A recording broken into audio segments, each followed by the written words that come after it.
I'm hiking in the woods instead of on the road. Yay! A few people forged a kind of path that you don't have to snowshoe through, that you can just walk through, kind of. I'm going with it. Trying to get out to the beach today, and it's crazy because all of the trails that I normally take are just, there's so much snow. Oh, giggles.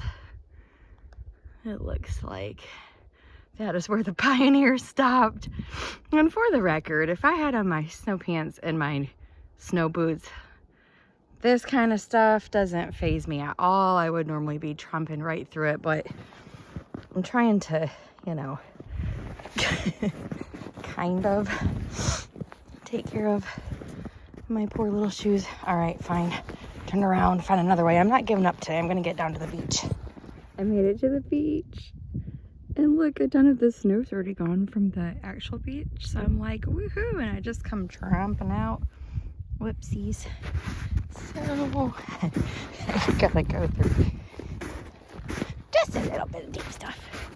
It is crazy how much the topography changes from day to day. Like yesterday there was no sand to be seen for miles. And obviously we still got some snow. The, let's see, the shore ends like there is the shoreline. So the rest of that looks like it's part of the beach is actually ice shelves. Very, very dangerous if you didn't know that and you try to walk out there. Especially on a day like today where I can, like, yesterday you couldn't even see water, and today there's water out there. So it can be very dangerous to step on one of those. Anyway, I get my beach walk. One of the skills I'm specifically focusing on today's trails is successfully getting my water in and out of my little pouch thingy-majiggy that I got. So it's working pretty good. It's not super flawless yet, but I'm sure with practice it'll get easier. And I wanted to kind of comment on that because in one of my other videos someone had made a comment like, oh, you only need one liter of water. Well, I'm gonna have 1 liter of water, and then the other one, I think it's like 28 ounces that I'm gonna have an electrolyte mix for. But that is a huge growth step for me, I will say, to only be carrying that much. Of course, I'm gonna have I did upgrade to the Canuck little water pouch thing instead of the Sawyer bag. But anyway, I'll have that for if I'm ever in a dry spell or something, or for getting extra water for cooking with. But for me to feel comfortable going into the wilderness with only that much water is pretty huge for me, because I have struggled for like my whole life with water scarcity issues, and so this is like a huge step of me overcoming it.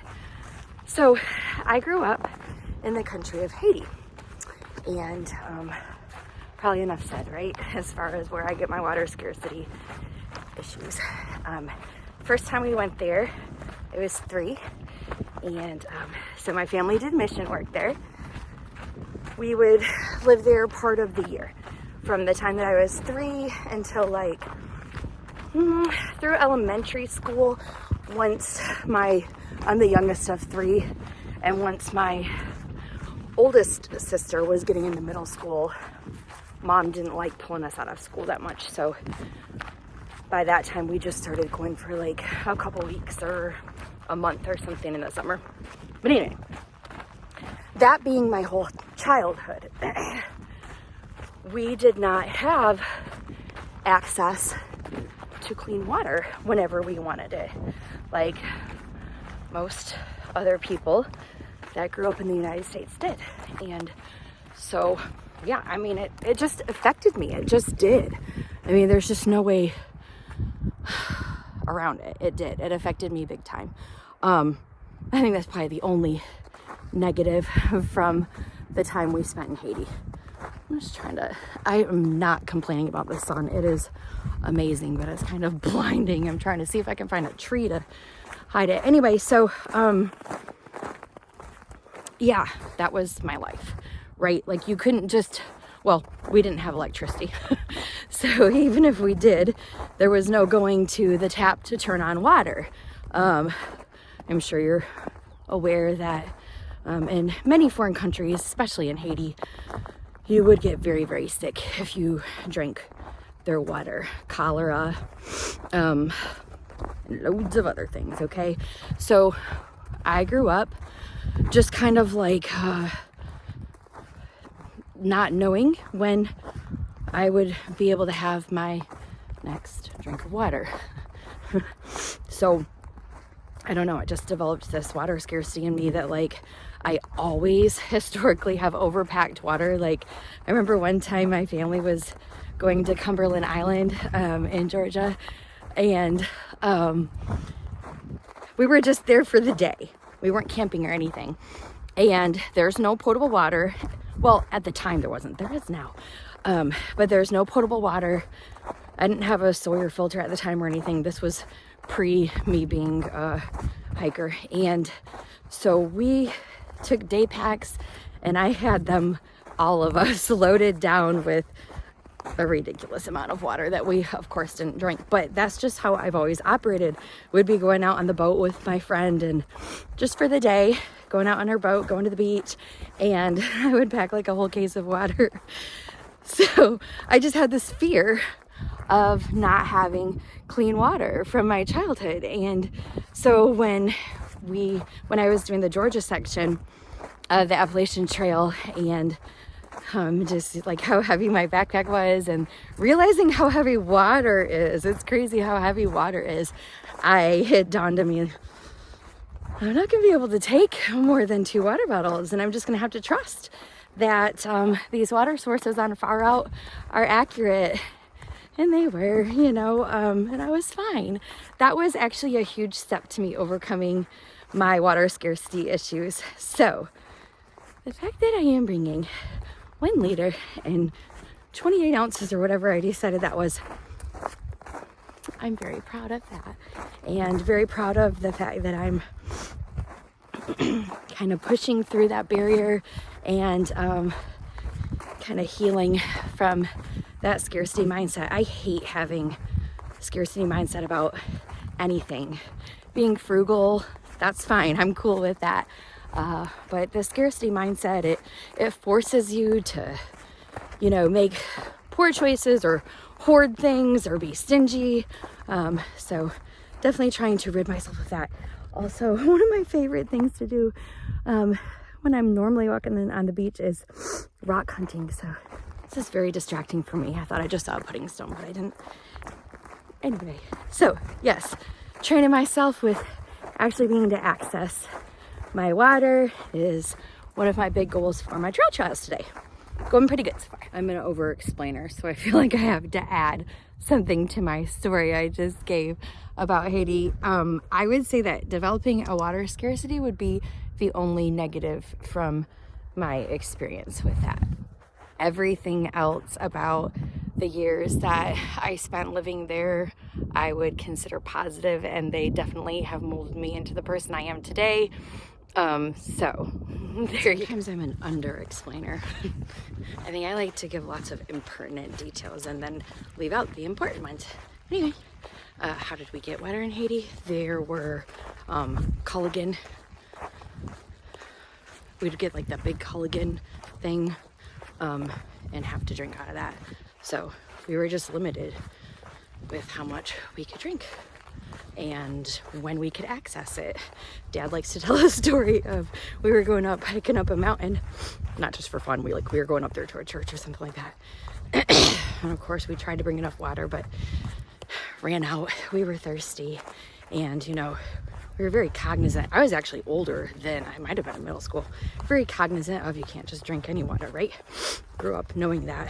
And we get up to the top of the mountain, and there was a pump there that they had for water. And I guess I ran right up to it, and I was just so thirsty. I started pumping and drank out of it, like, duh. But I survived. I might cry tears of joy.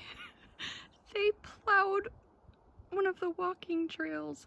Like, look how deep that snow is. So this had turned into a snowshoe only, and this is one of the trails I normally would walk in the winter, because they used to keep it, actually that's not a plow, whatever, you know, they had some type of tractor. And I got back to my car and I was like, oh no, I'm gonna walk a little bit more. Yay! The last time I was able to get back here was like last week, and it was so frozen. This is a creek, still frozen on that side, but it was so frozen that you couldn't hear the creek running at all. But today,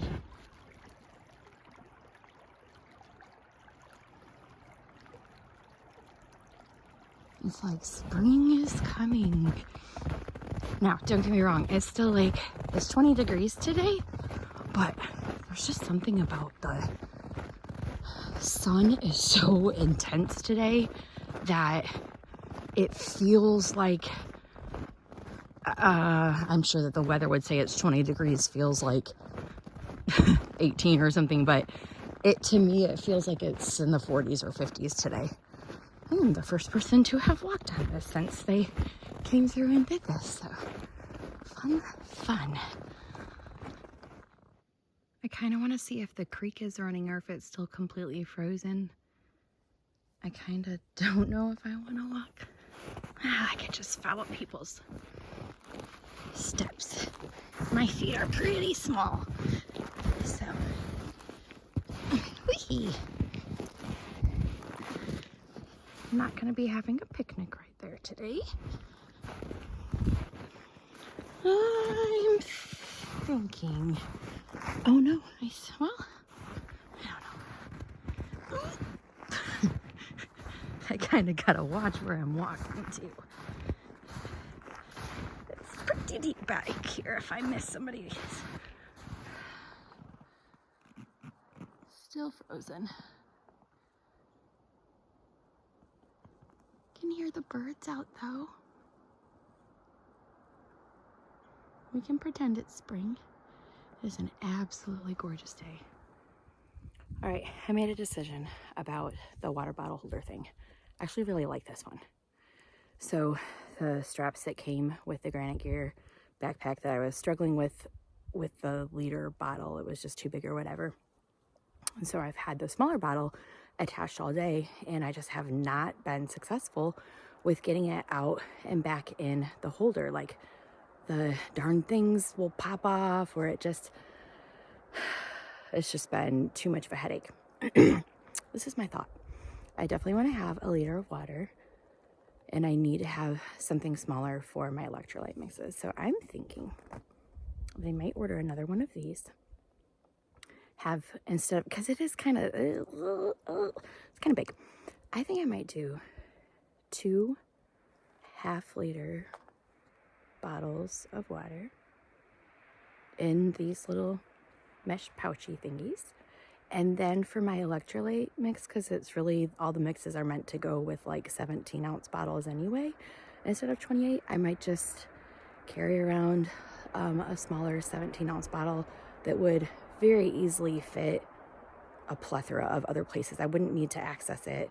It would be more like at lunch that I was drinking that anyway, or if I was like really on the struggle bus, which I would probably be stopping anyway if I was on the struggle bus and felt like I needed electrolytes. Like, I could even put it in the pocket of my leggings.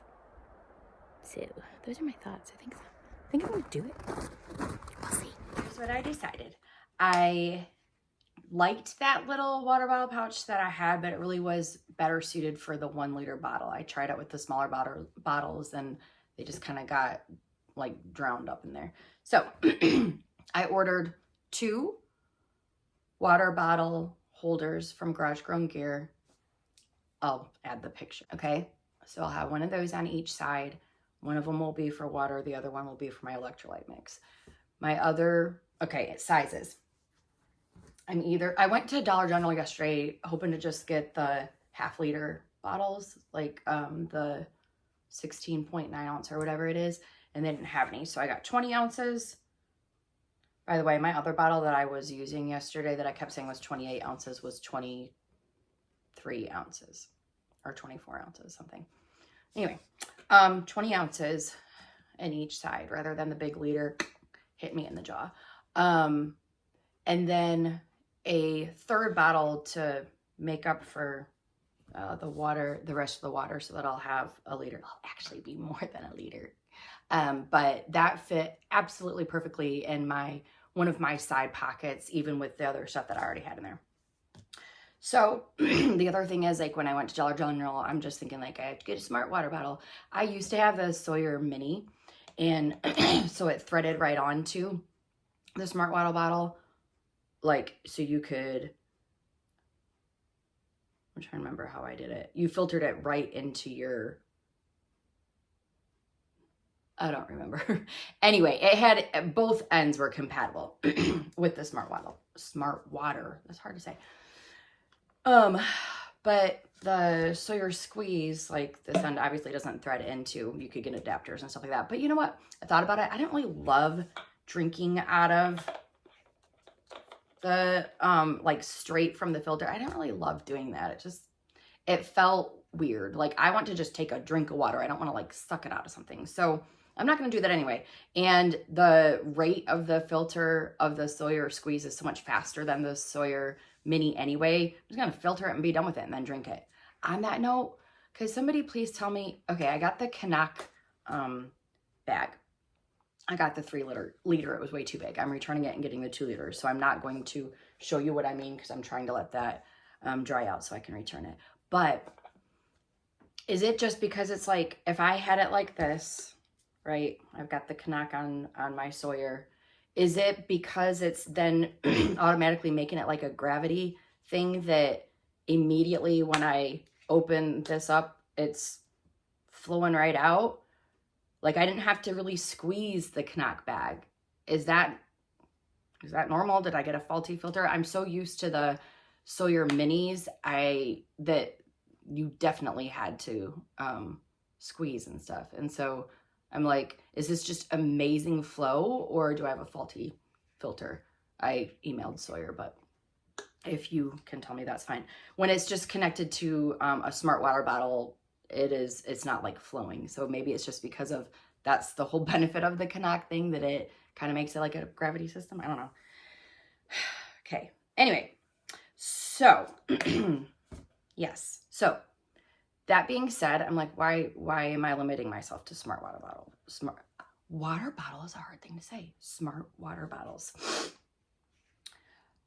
My favorite drink, other than water, is the Bai coconut. It has to be the Molokai coconut. I don't like any other kinds. It is so good.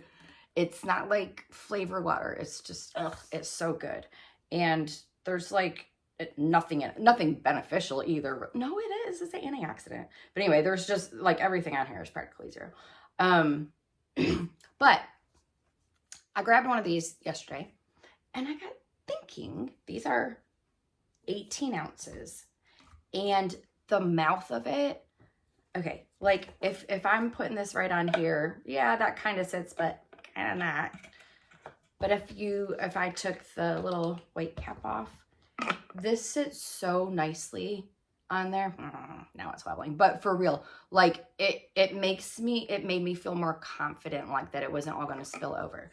So obviously these decisions between which of these I'm going to use, 20 ounces, 18 ounces, they're both at every single Dollar General in the world. Like, that's not an issue. I could say, I'm going to use the Bai coconut drinks. That's what I'm going to do for, my bottles. And then decide like, oh, I hate these. Whatever. I'll switch it up. Not a big deal. Those are just the decisions I made. So Yeah. Also, I realized that yesterday I kept saying, I have water scarcity. I have water scarcity. Okay. I know that I have a water scarcity mindset or a water scarcity attitude. Y'all, sometimes the brain just doesn't, you know. I found out that one of the side effects from low iron is brain fog, and I am like taking that to the bank, and that's going to be my new excuse. I told that to my sister the other day, and she was like, oh, that doesn't make up for all of your ditziness. Fair. But anyway, I do know that I am very like brain foggy and that kind of stuff. That's my excuse. I'm going with it. That's my system. I'm going with it. I also fully recognize that it's subject to change. I'm embracing that. Like the idea of like, I'm done with my gear. That I think that's that might be a mistake, right? Because I should be open to evolving and changing. And if something's not working, I shouldn't be like, oh, well, that was my final decision. Like if I can improve, I should be willing to improve. So that is going to be my final gear now. Annoyed that I have to wait, you know, another week or whatever for those water bottle holder things coming. Yeah, but it's okay. I think it'll be worth it. I'll keep you updated.